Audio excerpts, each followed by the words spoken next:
जय हिंद बच्चों। आज का सुविचार है, मंजिल चाहे कितनी भी ऊंची क्यों ना हो, परंतु उस मंजिल का रास्ता हमारे पैरों के नीचे ही होता है। इसलिए मेरे शेर और शेरनियों, पूरा मन से मेहनत कीजिए, पूरा जान लगाकर मेहनत कीजिए। आपका जो भी मंजिल है, आपका जो भी लक्ष्य है, वो आपके पैर के नीचे, उसे रगड़ करके आगे बढ़िए और अपने लक्ष्य को प्राप्त कीजिए। अब अपने टॉपिक पर आते हैं।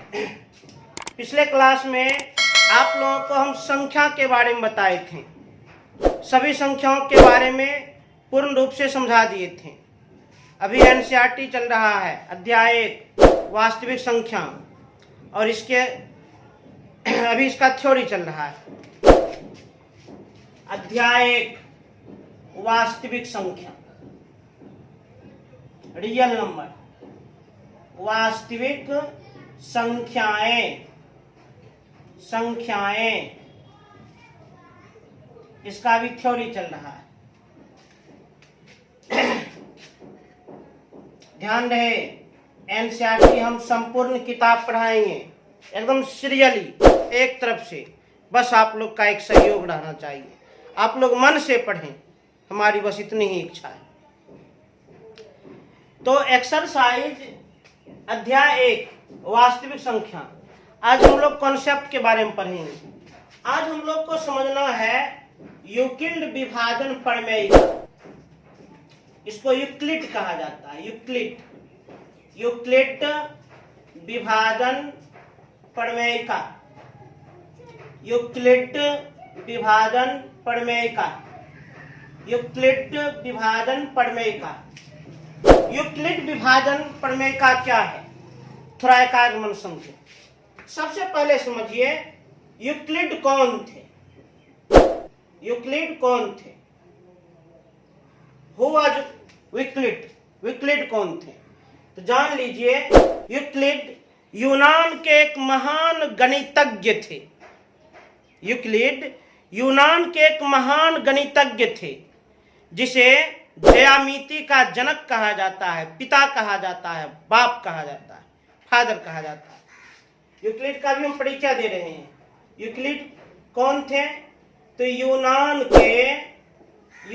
के महान गणितज्ञ थे, महान गणितज्ञ थे। यूक्लिड को ज्यामिति का जनक कहा जाता है, ज्यामिति का जनक कहा जाता है, जनक कहा जाता है, पिता कहा जाता है, फादर कहा जाता है। क्यों? क्योंकि यूक्लिड ने एक ग्रंथ लिखा था, उस ग्रंथ का नाम था द एलिमेंट्स। उसी ग्रंथ में ज्योमेट्री के, ज्यामिति के आधे से अधिक प्रमेय को सिद्ध किया था। यूक्लिड ने क्या लिखा था? एक किताब, उस किताब का नाम क्या था? The elements. द एलिमेंट्स नामक किताब की रचना की,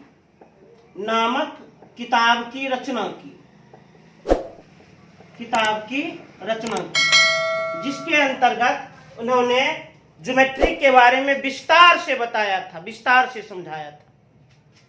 फिर सुन लीजिए, यूक्लिड कौन थे? यूनान के महान गणितज्ञ थे, मैथमेटिशियन थे। ज्यामिति का जनक कहा जाता है, फादर कहा जाता है, पिता कहा जाता है।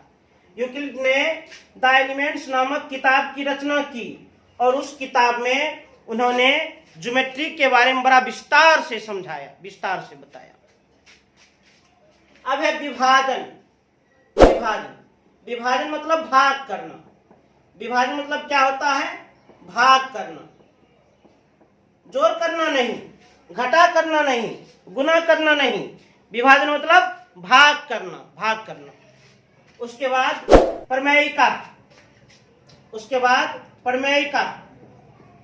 प्रमेयिका को अंग्रेजी में लेम्मा भी कहा जाता है।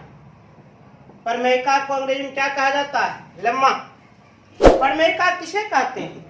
वह कथन जिसे सिद्ध किया जा सके और जिसकी सहायता से अन्य कथन को भी सिद्ध किया जा सके, उसी को हम प्रमेयिका कहते हैं, उसी को हम लेमा कहते हैं। प्रमेयिका किसे कहते हैं?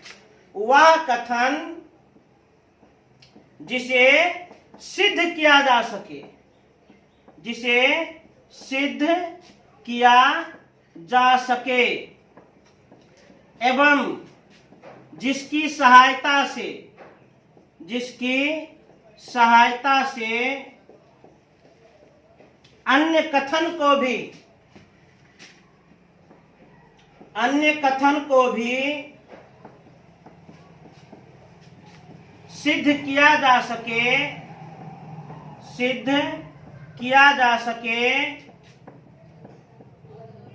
उसे प्रमेयिका कहते हैं, उसे प्रमेयिका कहते हैं, लेम्मा कहते हैं। ध्यान दीजिए, आज का पहला टॉपिक है यूक्लिड विभाजन प्रमेयिका। इसी के बारे में हम समझा रहे हैं। यूक्लिड विभाजन प्रमेयिका। सबसे पहले यूक्लिड के बारे में बताए।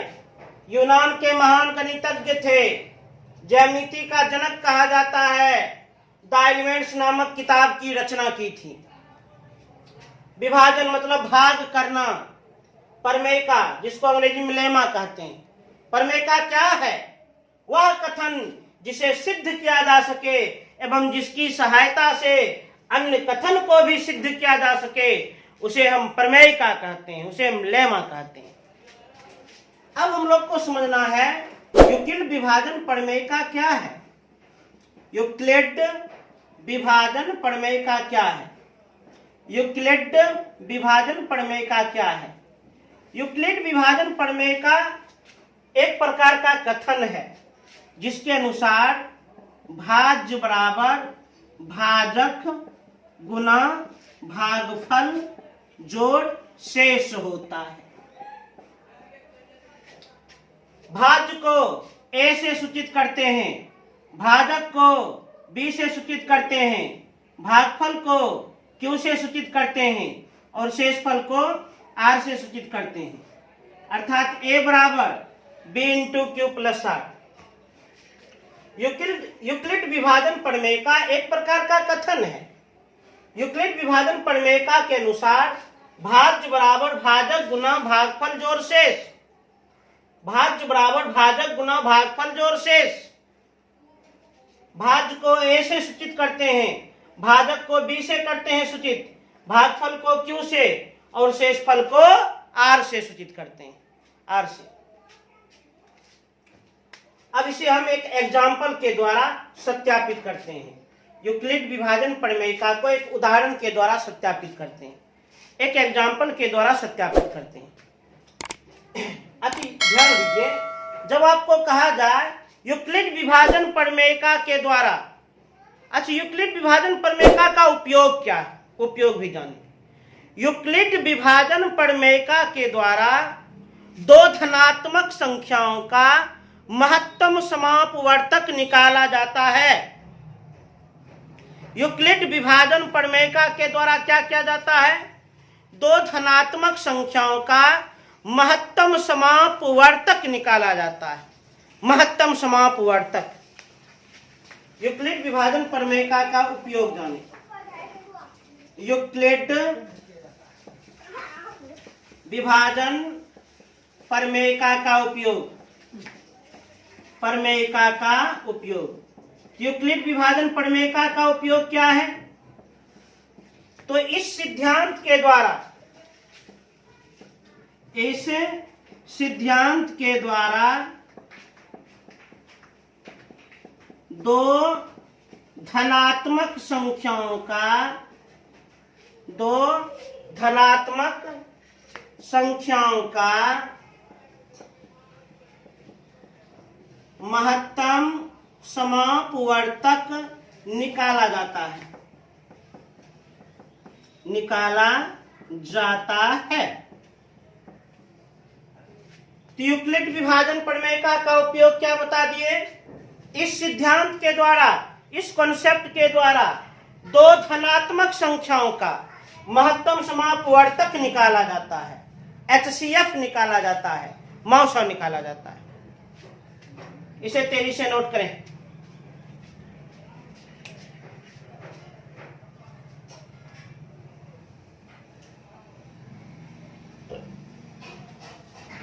अब हम एक एग्जाम्पल लेते हैं, एक उदाहरण लेते हैं, एकदम ध्यान से देखिएगा। जैसे मान कर चलिए 29 को हम भाग करना चाहते हैं, किससे? 29 को हम भाग कर देते हैं 3 से। 29 को हम 3 से भाग करना चाहते हैं, ध्यान दीजिए। तो 29 को 3 से भाग किया जाए, किससे भाग किया जाए? 3 से। 3 9 27, 2 कट गया। अब सबको पहचानिए, यहां पर 29 क्या है? 29 भाज्य है, भाज्य। यहां पर 3 क्या है? भाजक है, भाजक। 9 क्या है? भागफल है, भागफल। और 2 क्या है? शेषफल है, शेषफल। भाज्य को A से सूचित करते हैं, भाजक को B से सूचित करते हैं, भागफल को Q से सूचित करते हैं और शेषफल को R से सूचित करते हैं। भाज्य को A से, भाजक को B से, भागफल को Q से और शेषफल को R से सूचित करते हैं, R से। अब इस प्रोसेस को थोड़ा समझिए, इसे ध्यान से समझिए। 29 को हम 3 से भाग किए। जिस संख्या को विभाजित की जाती है, जिस संख्या को बांटी जाती है, उसे भाज्य कहा जाता है, उसे डिवाइडेंड कहा जाता है। जिस संख्या को विभाजित की जाती है उसे भाज्य कहते हैं, डिवाइडेंड कहते हैं, ए से सूचित किया जाता है। और जिस संख्या से विभाजन की क्रिया की जाती है उस संख्या को भाजक कहते हैं, डिवाइडर कहते हैं, जिसे बी से सूचित करते हैं।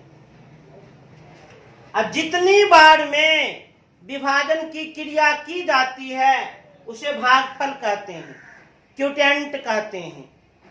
और जो भी कुछ बच जाता है, भाग करने के पश्चात जो भी कुछ बच जाता है उसे शेष कहते हैं, रिमाइंडर कहते हैं। यहाँ पर ध्यान दीजिए, भाज्य को अंग्रेजी में डिवाइडेंड कहते हैं, जिसे हम ए से सूचित करते हैं, ए से। भाज्य किसे कहा जाता है? क्या है भाज्य? जिस संख्या को विभाजित की जाती है, जिस संख्या को विभाजित की जाती है, विभाजित की जाती है उसे भाज्य कहते हैं। उसे क्या कहते हैं? भाज्य कहते हैं। एग्जाम्पल में देखिए, 29 को विभाजित किया जा रहा है, 29 को बांटा जा रहा है, तो जिस संख्या को विभाजित की जाती है उसे भाज्य कहते हैं। भाज्य को अंग्रेजी में डिवाइडेंड कहते हैं, जिसे ए से सूचित करते हैं। अब समझिए भाजक, भाजक को अंग्रेजी में डिवाइडर कहते हैं, जिसे बी से सूचित किया जाता है। भाजक को अंग्रेजी में डिवाइडर कहते हैं, डिवाइडर, जिसे बी से सूचित किया जाता है। तो भाजक क्या है? जिस संख्या से विभाजन की क्रिया की जाती है उसे भाजक कहते हैं। जिस संख्या से विभाजन की क्रिया की जाती है, विभाजन की क्रिया की जाती है, उसे भाजक कहते हैं। उसे क्या कहते हैं? भाजक कहते हैं, उसे डिवाइडर कहते हैं। जिस संख्या से विभाजन की क्रिया की जाती है उसे भाजक कहते हैं। यहाँ पर 3 से विभाजन की क्रिया किया जा रहा है, इसलिए 3 को डिवाइडर कहा जा रहा है, भाजक कहा जा रहा है, जिसे बी से सूचित करते हैं। अब है भागफल। भागफल को अंग्रेजी में क्यूटेंट कहते हैं, जिसे क्यू से सूचित किया जाता है, क्यू से। भागफल किसे कहते हैं? जितनी बार में, जितने टाइम्स में विभाजन की क्रिया की जाती है उसे हम भागफल कहते हैं। विभाजन की क्रिया जितने बार में किया जाता है, विभाजन की क्रिया जितने बार में किया जाता है, जितने बार में किया जाता है उसे क्या कहते हैं? भागफल कहते हैं। उसे क्या कहते हैं? भागफल कहते हैं। इस एग्जाम्पल में देखिए, विभाजन की क्रिया 9 बार में किया गया है। विभाजन की क्रिया 9 बार में किया गया है, तो 9 हो गया भागफल। उसके बाद शेष। शेष को अंग्रेजी में रिमाइंडर कहते हैं, रिमाइंडर, जिसे आर से सूचित करते हैं, आर से। शेष किसे कहते हैं? क्या है शेष? भाग करने के पश्चात जो भी संख्या बच जाती है उस बची हुई संख्या को शेष कहते हैं। भाग करने के पश्चात, भाग करने के पश्चात जो भी संख्या बच जाती है उसे शेष कहते हैं, शेष कहते हैं, शेष कहते हैं। भाग करने के पश्चात जो भी संख्या बच जाती है उसे शेष कहते हैं। यहाँ पर 2 बच गया है, तो 2 क्या है? शेष है। 2 क्या है? रिमाइंडर है। 2 क्या है? शेष है। तो भाज्य, भाजक, भागफल और शेष हो गया। अब यहाँ पर एक गुण जानिए, एक थोड़ा गुण समझ लीजिए, ध्यान दीजिए। भाजक और शेष में क्या गुण है? भाजक और शेष में क्या गुण है, थोड़ा इसको समझिए ध्यान से। भाजक में और शेष में क्या संबंध है? तो ध्यान रहे, शेष जो है भाजक से हमेशा कम रहता है। शेष का मान भाजक से हमेशा कम होता है, कम। शेष का मान भाजक से कम होता है। अच्छा, यदि आप देखिए शेष 2 है, भाजक 3, यदि शेष को आप 3 लिख दीजिएगा न, तो फिर तो एक बार में कटिए जाएगा। अच्छा है, 3 से ज्यादा 4 लिख दीजिएगा न, तो फिर तो एक बार में कटिए जाएगा। तो भाजक और शेष में यही संबंध है कि शेष जो है भाजक से हमेशा कम होता है। शेष भाजक से हमेशा कम होता है, भाजक से हमेशा कम होता है, कम। अच्छा, इसी को आप क्या बोल सकते हैं? भाजक शेष से हमेशा बड़ा होता है। भाजक शेष से हमेशा बड़ा होता है। तो शेष ये कम होता है किससे? भाजक से। शेष तीर खा रहा है भाजक से, तो भाजक ने तीर मारा, तो जो तीर मारता है वह दमदार पार्टी, और जो तीर खाता है वह कमजोर पार्टी। तो शेष तीर खा रहा है तो शेष कम हुआ, भाजक तीर मार रहा है तो भाजक अधिक हुआ। तो शेष जो है हमेशा कम होता है भाजक से, शेष हमेशा कम होता है भाजक से, अर्थात R is less than B। इसको हमेशा याद रखिएगा, आगे इसका उपयोग होगा। जैसे मानकर चलिए, संभावना बताइए, यदि भाजक 10 है तो शेष क्या होगा? 10 से कम, अर्थात 9, 8, 7, 6, 5, 4, 3, 2, 1, 0। क्योंकि कॉन्सेप्ट के अनुसार शेष हमेशा कम रहना चाहिए। यदि भाजक 5 है, शेष 5 से कम, 4, 3, 2, 1, 0। यदि भाजक 3 है, शेष 3 से कम, 2, 1, 0। अभी एक हम एग्जाम्पल लिए, एग्जाम्पल के द्वारा क्या समझाया आप लोगों को? कि भाज्य क्या है, भाजक क्या है, भागफल क्या है, शेषफल क्या है। अच्छा, हम थोड़ा प्रूविंग कर लेते हैं। यूक्लिड विभाजन प्रमेय का, यूक्लिड विभाजन प्रमेय का, यूक्लिड विभाजन प्रमेय का कथन क्या है? यूक्लिड विभाजन प्रमेय का के अनुसार भाज्य बराबर भाजक गुना भागफल जोड़ शेष।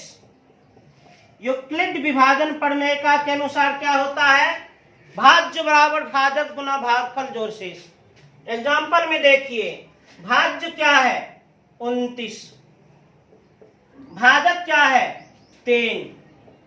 भागफल क्या है? 9 प्लस शेषफल क्या है? 2। 29 बराबर 3 9 27, 27 प्लस 2 29। जितना LHS उतना RHS, प्रमाणित, प्रूफ, सत्यापित। तो एग्जाम्पल के द्वारा हम स्पष्ट कर दिए यूक्लिड विभाजन प्रमेय का 100% सही है, जरा भी इसे कोई नहीं गलत कर सकता है। यूक्लिड विभाजन प्रमेय का बिल्कुल 100% सही है, बिल्कुल 100% सही है। और भाग का एक गुण क्या बताए? शेष भाजक से हमेशा कम होता है। इसे तेजी से नोट करें। आप लोग विश्व विजेता हैं, वर्ल्ड चैंपियन हैं, पूरा मन से देखिए। अब अगला टॉपिक ध्यान सुनिएगा। यूक्लिड विभाजन प्रमेयिका का उपयोग क्या है? तो यूक्लिड विभाजन प्रमेयिका के द्वारा महत्तम समापवर्तक ज्ञात किया जाता है। यूक्लिड विभाजन प्रमेयिका के द्वारा क्या किया जाता है? महत्तम समापवर्तक ज्ञात किया जाता है। तो महत्तम समापवर्तक के लिए कुछ हम एग्जाम्पल देते हैं, एकदम ध्यान से देखिए।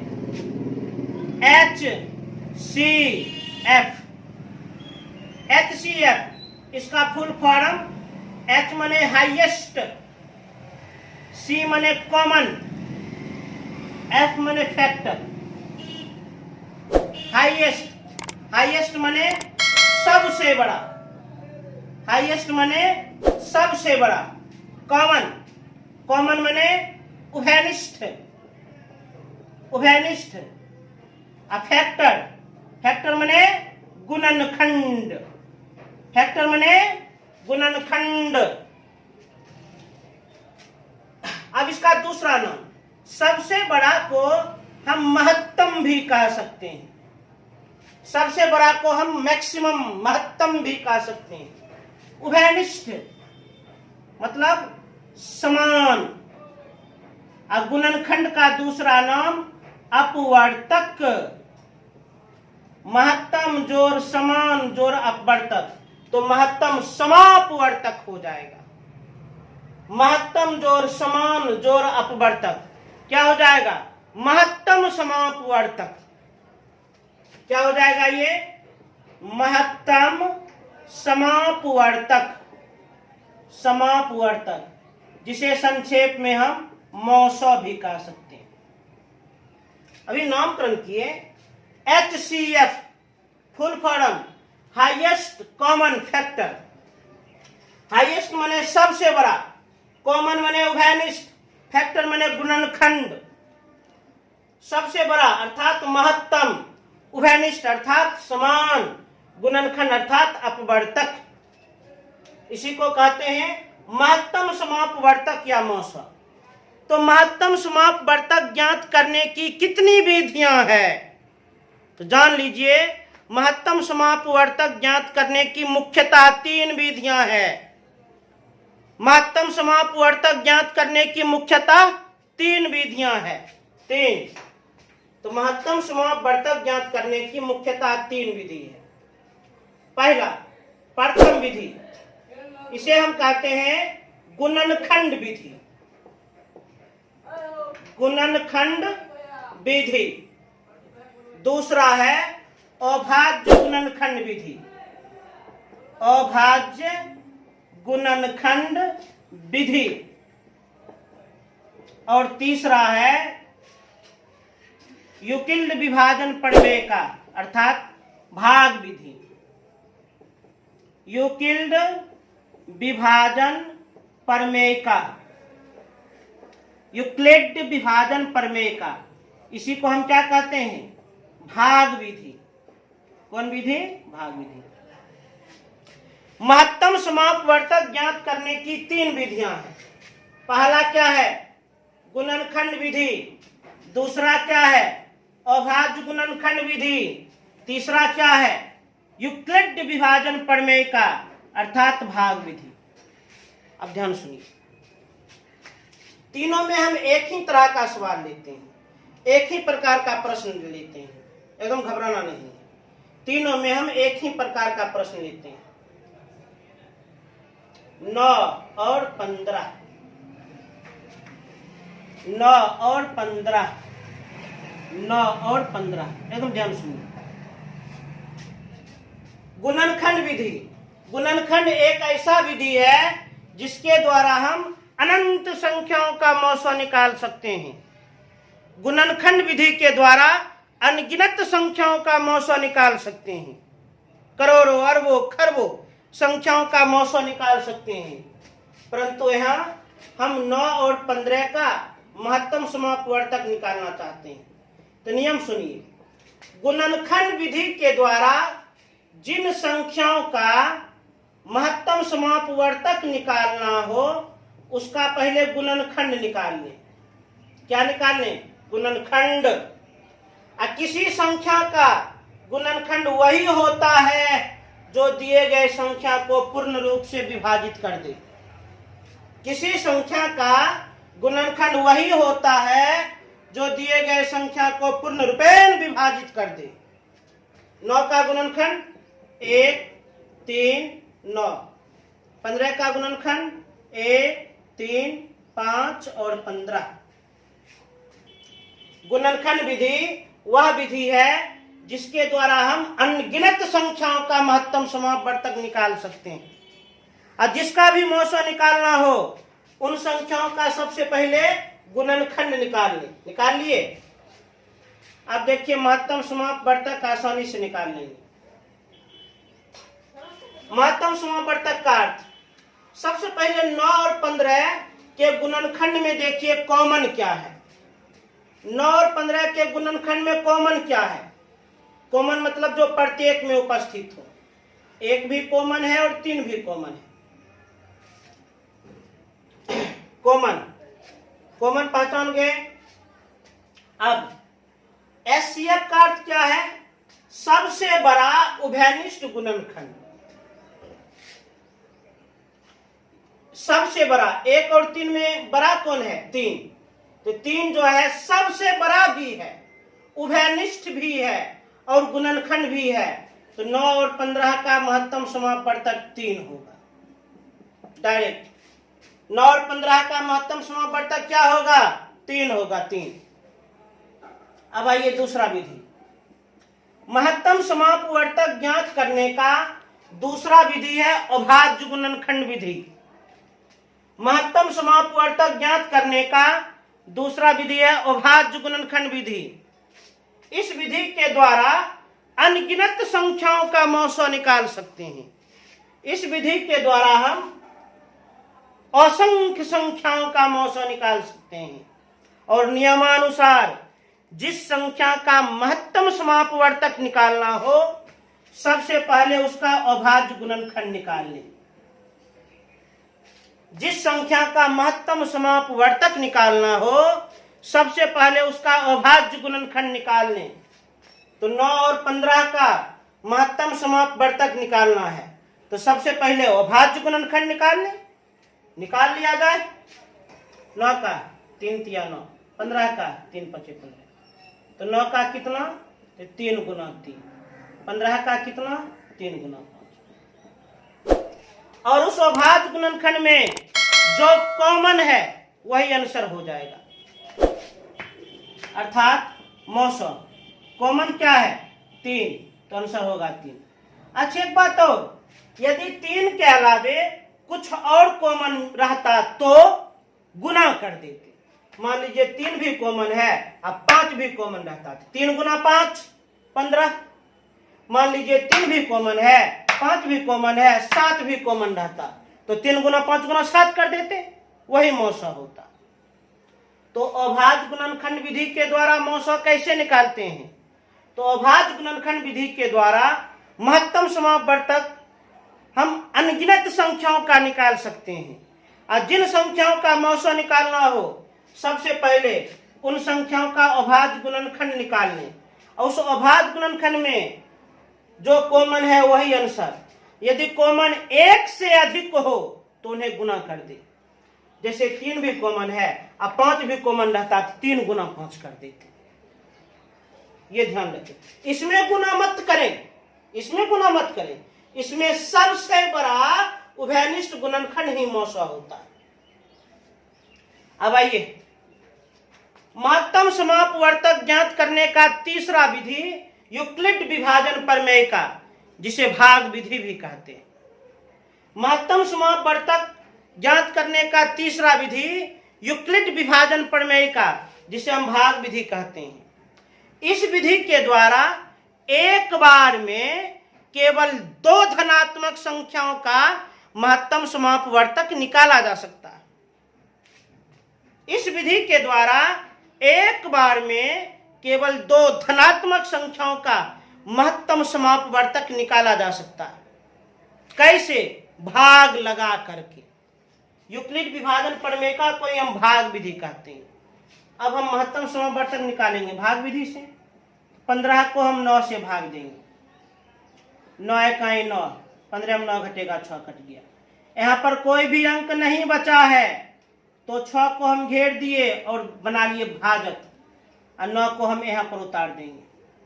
अब एक बार में 6 इकाई 6, 3, फिर देखिए अब यहाँ पर 6 उतर जाएगा, 3 दूनी 6। अच्छा ध्यान दीजिए, ये जो हम बार बार भाग की क्रिया कर रहे हैं, इसे क्या कहा जाता है? इसे कहा जाता है एल्गोरिथम। एल्गोरिथम क्या है? वैसी प्रक्रिया, वैसा प्रोसेस जिसमें 2 धनात्मक संख्याओं के बीच भाग की क्रिया तब तक की जाती है जब तक कि शेष 0 ना हो जाए। एल्गोरिथम। एल्गोरिथम क्या है? हालांकि इसका महत्तम समापवर्तक कितना निकल गया? इसका महत्तम समापवर्तक 3 निकल गया। ध्यान दीजिए, विधि भले हम अलग कर दिए हों, अलग अलग विधि से हम महत्तम समापवर्तक निकाले हैं 9 और 15 का। देखिए आंसर तो वही है, एक समान है, 3 3 3। एल्गोरिथम क्या है? थोड़ा एल्गोरिथम को समझा जाए। एल्गोरिथम हम किसे कहते हैं? वैसी प्रक्रिया जिसमें 2 धनात्मक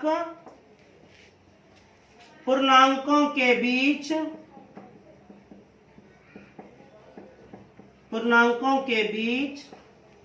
भाग की क्रिया तब तक की जाती है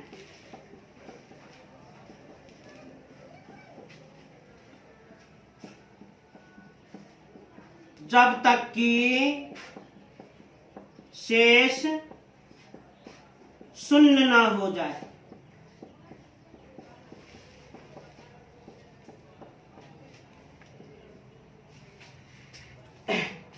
फिर सुन लीजिए, HCF हाईएस्ट कॉमन फैक्टर, सबसे बड़ा उभयनिष्ठ गुणनखंड, इसी को महत्तम समान अपवर्तक अर्थात महत्तम समापवर्तक या मौसा कहते हैं। महत्तम समापवर्तक ज्ञात करने की 3 विधियां हैं। पहला विधि गुणनखंड विधि। इस विधि के द्वारा हम अनगिनत संख्याओं का महत्तम समापवर्तक निकाल सकते हैं। जिन संख्याओं का मौसा निकालना हो उसका गुणनखंड निकाल लीजिए, उसमें जो कॉमन है और जो सबसे बड़ा है वही महत्तम समापवर्तक होगा। महत्तम समापवर्तक ज्ञात करने का दूसरा विधि है अभाज्य गुणनखंड विधि। इस विधि के द्वारा हम अनगिनत संख्याओं का मौसा निकाल सकते हैं। जिन संख्याओं का मौसा निकालना हो उसका अभाज्य गुणनखंड निकाल लें और उस अभाज्य गुणनखंड में जो कॉमन है वही आंसर। यदि कॉमन एक से अधिक हो तो गुणा कर दे। महत्तम समावर्तक ज्ञात करने का तीसरा विधि है यूक्लिड विभाजन प्रमेय का, जिसे हम भाग विधि कहते हैं। इस विधि के द्वारा एक बार में केवल 2 धनात्मक पूर्णांकों का महत्तम समावर्तक निकाला जा सकता है। जैसे 9 और 15 का हम मौसा निकाले। महत्तम समावर्तक निकालने के लिए भाग किया जाता है। भाग किए, अब भाग की क्रिया तब तक करते रहें जब तक कि शेष पूर्ण रूप से कट ना जाए, स्वाहा न हो जाए, शून्य न हो जाए। भाग की क्रिया तब तक की जाती है जब तक कि शेष पूर्ण रूपेण शून्य न हो जाए। और अंत में लास्ट में जो भाजक होता है वही महत्तम समावर्तक कहलाता है। अच्छा, बार बार भाग करने की प्रक्रिया को क्या कहते हैं? एल्गोरिथम। क्या है एल्गोरिथम? वैसी प्रक्रिया जिसमें 2 धनात्मक पूर्णांकों के बीच भाग की क्रिया तब तक की जाती है जब तक कि शेष शून्य न हो जाए। इस प्रकार आप लोग समझ गए भाग कितने विधि से ज्ञात किया जाता है? 3 विधि से। तेजी से नोट करें।